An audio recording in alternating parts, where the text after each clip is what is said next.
Salam sepak bola, teman-teman netizen atau warganet yang saya hormati semuanya. Welcome back ke konten terbaru dari channel YouTube Triple B. Dan di konten terbaru hari ini saya ingin membahas tentang 27 pemain yang dipanggil oleh Coach Sintayong ke skuad Timnas Indonesia untuk menghadapi babak kualifikasi Piala Dunia tahun 2026 melawan Timnas Irak dan juga Filipina pada tanggal 16 dan 21 November nanti. Dari 27 pemain yang dipanggil ini teman-teman, sangat disayangkan tidak ada namanya Ivar Jenner dan juga Marcelino Ferdinand yang memang sebelumnya diberitakan mengalami cedera.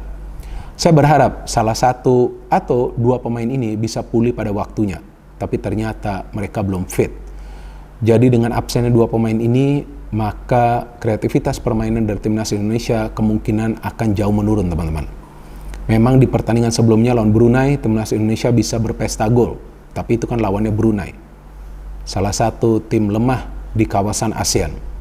Tapi nanti lawannya adalah pertama Irak yang kita tahu adalah salah satu tim yang kuat di kawasan Asia, dan juga kemudian lawan Filipina di pertandingan away. Walaupun Filipina kita tahu bukan merupakan tim yang kuat, tapi tetap saja kan nggak bisa dianggap remeh karena Timnas Indonesia bermain away dulu. Jadi ini kemungkinan kreativitas dari Timnas Indonesia akan jauh berkurang teman-teman. Apalagi kita tahu Ivar Jenner adalah pemain yang bisa memberikan umpan-umpan akurat dari lini tengah. Bahkan ketika dia turun ke pertahanan, direct pass yang biasa dia berikan itu akurat. Seperti yang kita lihat permainan dari Ivar Jenner di pertandingan babak kualifikasi untuk ke Piala Asia U23 bagi Timnas Indonesia U23. Bahkan dia bisa melepaskan syuting-syuting yang keras dari luar kotak penalti.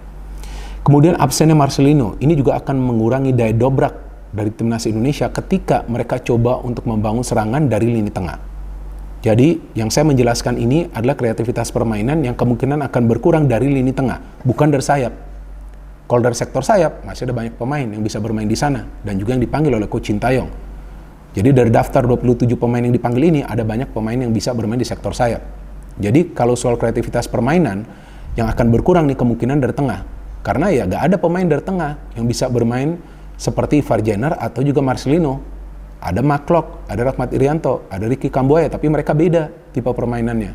Ada juga Arkan Fikri, tapi masih terlalu muda. Saya gak yakin dia akan diturunkan. Apalagi nanti di pertandingan lawan Irak.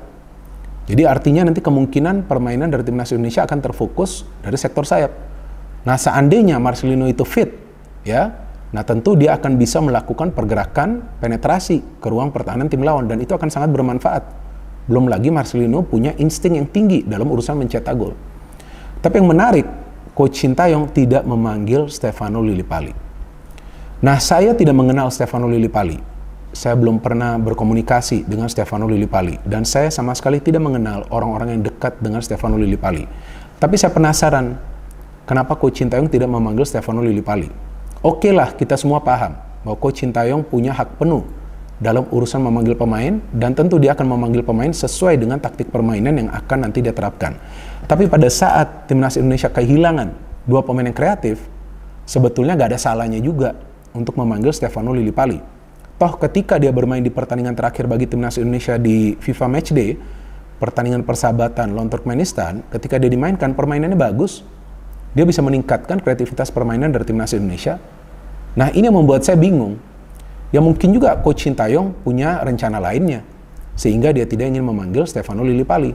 Tapi kalau kita melihat performa dari Stefano Lillipali di Liga 1, dia menunjukkan performa terbaiknya selama dia bermain di Liga 1 atau di Liga Indonesia. Ini performa terbaiknya. Karena bukan saja dia bisa mencetak banyak gol, tapi juga dia bisa memberikan banyak assist. Dia bisa create chances untuk rekan-rekan yang lain. Nah, pemain seperti ini yang biasanya akan mengganggu para pemain dari tim lawan di lini pertahanan. Tapi mungkin juga Coach Sintayong telah melihat permainan dari Stefano Lillipali ketika dia bermain di pertandingan lawan Turkmenistan tersebut. Walaupun menurut hemat saya dia bermain kreatif dan dia bermain efektif, mungkin penilaian dari Coach Sintayong itu berbeda. Nah ini nanti lawan Irak, sebetulnya pemain-pemain yang kreatif ini diperlukan. Karena semakin banyak pemain yang kreatif, maka akan semakin mudah bagi para pemain dari Timnas Indonesia untuk membangun sebuah proses serangan dari open play atau juga sebuah proses counter attack. Yang feeling saya kemungkinan Indonesia akan bermain dengan taktik defend and counter yang sebetulnya nggak salah. Karena kan bermain di kandangnya Irak, kita tahu Irak adalah tim yang kuat. Tapi selain itu juga Coach Sintayong memanggil Adam Ales. Nah Adam Ales juga performanya lagi bagus di Borneo FC. Dan Adam Ales adalah pemain yang bisa bertahan dan menyerang sama baiknya. Adam Ales can also create chances, tapi nggak seperti Lily Pali. Lily Pali ini pergerakannya mobile. Nah ini yang membuat saya bingung, dan sampai saat ini terus terang saya nggak ada jawabannya. Karena kalau saya ngelihat nggak ada yang salah dari performa Lily Pali, tapi teman-teman kadang-kadang juga ada pemain yang lagi gacor di klubnya justru nanti tidak bisa perform di timnas. Nah mungkin ini yang menjadi pertimbangan dari Coach Sintayong. Tapi sekarang ketika kekurangan 2 pemain kreatif, nah nanti rencana permainan dari Coach Sintayong harus rapi dari kedua sektor wing. Artinya jika nanti, jadi 3 kali ya saya katakan ya, ini keempat kali nih, jika nanti yang dipilih adalah mungkin 3 kali ini saya katakan mungkin, jadi belum pasti. Jika nanti mungkin, ya udah 5 kali nih ya saya sebut ya, Egy ataupun Witan yang dipilih untuk bermain, nah 2 pemain tersebut harus bermain kreatif dan harus rapi. Tidak boleh lama menguasai bola. Harus cepat mengalirkan bola tersebut, dan ketika mendapatkan ruang dan peluang untuk syuting, harus syuting dan menjaga akurasi. Dan itu tidak mudah bagi 2 pemain ini. Karena kalau kita melihat performa mereka di level klub, ya sejauh ini lagi up and down. Witan apalagi kan jarang mendapatkan tempat untuk bermain dari awal bagi Persija Jakarta. Egy permainannya up and down. Lebih sering kita melihat permainan Egy ini individual. Ya saya mengatakannya secara jujur ya. Jadi saya juga memang nggak mengenal Egy ataupun orang yang dekat dengan Egy, tapi saya harus memberikan analisa secara jujur bahwa Egy ini bermainnya lebih individu. Sebetulnya kadang-kadang bisa juga bermain individu untuk memancing para pemain dari tim lawan keluar, tapi harus cepat memberikan umpan. Nah Witan permainannya sebetulnya penuh energi, tapi bisa gak dia bermain tenang?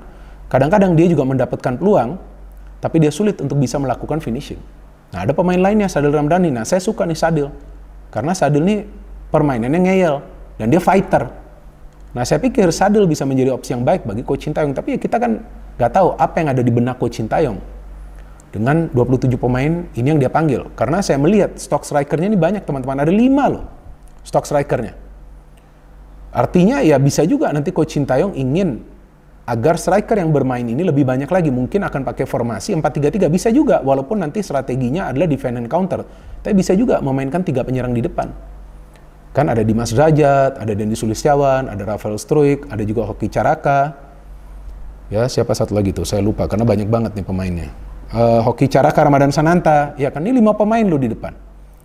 Ini stok penyerang yang cukup banyak, walaupun tidak semuanya bisa bermain sebagai striker kan. Rafael Struijk bisa bermain sebagai second striker, Dendi bisa bermain sedikit di wing, Ramadan Sananta kita tahu Hoki adalah striker ya. Nah artinya nih Coach Sintayong memang fokus agar timnas Indonesia nanti bisa mencetak gol. Nah bukan tidak mungkin juga nanti lawan Irak dia akan coba untuk membuat para pemain timnas Indonesia itu efektif di sepertiga lapangan bagian penyerangan. Namun selain itu juga Coach Sintayong memanggil Andi Setio, ini juga adalah center back yang tangguh ya, yang sekarang ini bermain bagi Persikabo 1973, dan juga memanggil kembali Muhammad Riyandi yang cukup lama cedera ya, penjaga gawang yang membela Persis Solo, dan ada juga Nadio yang kita tahu formnya lagi bagus di Borneo FC, ada juga Hernando Ari yang feeling saya akan bermain dari awal, dan pemain-pemain keturunan lainnya yang main juga, yang akan main ya. Kita lihat pilihannya cukup banyak, dan feeling saya, mungkin saya salah ya, mungkin juga nanti di lini pertahanan nih semua pemain keturunan nih teman-teman yang main nih. Karena Jordi Amat bisa bermain di tengah, kemudian ada juga Elkan Baggett bisa bermain di tengah, Shane bisa bermain di kiri, dan Sandy Walsh bermain di kanan. Ini kan kemungkinan, tapi ada Rizky Ridho juga bagus. Jadi bisa juga karena absennya Ivar Jenner dan juga Marcelino, nanti Sandy Walsh bermain di tengah, karena dia bermain cukup kreatif juga ya, dan dia pemain yang juga cukup tangguh ya, agresivitasnya bisa terjaga. Dan ada juga Yakob Sayuri, ya Yakob Sayuri ini oke juga lah ya. Ya mungkin ada Males juga akan dikasihkan peluang untuk bermain, tapi Ricky Kambuaya, jika dia diberikan kesempatan untuk bermain, saya harapkan mainnya seperti lawan Brunei. Jadi dia berani melakukan pergerakan individu, umpan-umpannya juga akurat. Dan nanti nih Asnawi dan Pratama Arhan yang mereka harus berkompetisi untuk mendapatkan tempatnya, karena 2 fullback sekarang nih yang pemain keturunan nih bagus. Rafael Struijk juga feeling saya akan bermain nih, karena pemain ini licin banget pergerakannya. Tapi memang sekarang yang ramai diperbincangkan dan juga diperdebatkan adalah tentang Stefano Lillipali. Tapi ya inilah keputusan dari Coach Sintayong yang kita tahu biasanya sering melakukan kejutan dengan taktik dan formasi yang dia pilih, dan kita harapkan nanti di 2 pertandingan lawan Irak dan juga lawan Filipina, permainan dari timnas Indonesia jangan sampai monoton di tengah dan hanya tajam dari sayap. Karena kalau monoton dari tengah, Tentu itu yang akan dimanfaatkan oleh para pemain Irak dan juga Filipina untuk menekan para pemain Indonesia di tengah.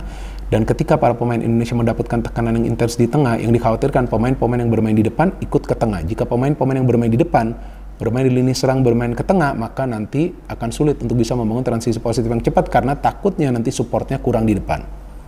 Jadi ini menarik nih. Dengan tanpa Stefano Lillipali, nah kita tunggu nanti permainan dari timnas Indonesia seperti apa. Memang sebelumnya tanpa Lillipali juga Indonesia bisa menang. Tapi untuk saat ini, ada dua pemain kreatif yang absen. Ya, Ivar Jenner dan juga Marcelino Ferdinand. Dan sebelumnya saya masih ingat ketika Jordi Amat tidak bisa bermain, Farudin Arianto dipanggil kembali. Karena memang sesuai dengan kebutuhan. Tapi kali ini Coach Sintayong percaya dengan 27 pemain yang telah dia panggil. Dan kita harapkan timnas Indonesia bisa bermain rapi dan juga mendapatkan hasil akhir yang positif. Dan kalau menurut saya target 4 poin dari 2 pertandingan juga bukanlah target yang salah, karena tentu bermain di Irak kita akan sulit meraih kemenangan, walaupun seperti yang saya selalu katakan sulit bukan berarti mustahil, tapi kita juga harus realistis teman-teman, dan kita harapkan bahwa timnas Indonesia yang penting bisa bermain rapi di first match lawan Irak, itu sangat penting. Dan nanti H-1 saya akan memberikan full preview dari pertandingan tersebut. Sekarang kan kita masih punya ya beberapa hari lagi ya, dan kita belum tahu juga nanti apakah semua pemain ini akan fit atau enggak. Karena Liga kan masih akan main ya, kalau nggak salah 1 putaran lagi. Tapi kita harapkan semua pemain ini yang dipanggil oleh Coach Sintayong akan fit dan siap tempur bagi timnas Indonesia. No hate, no politics, only football. Salam sepak bola.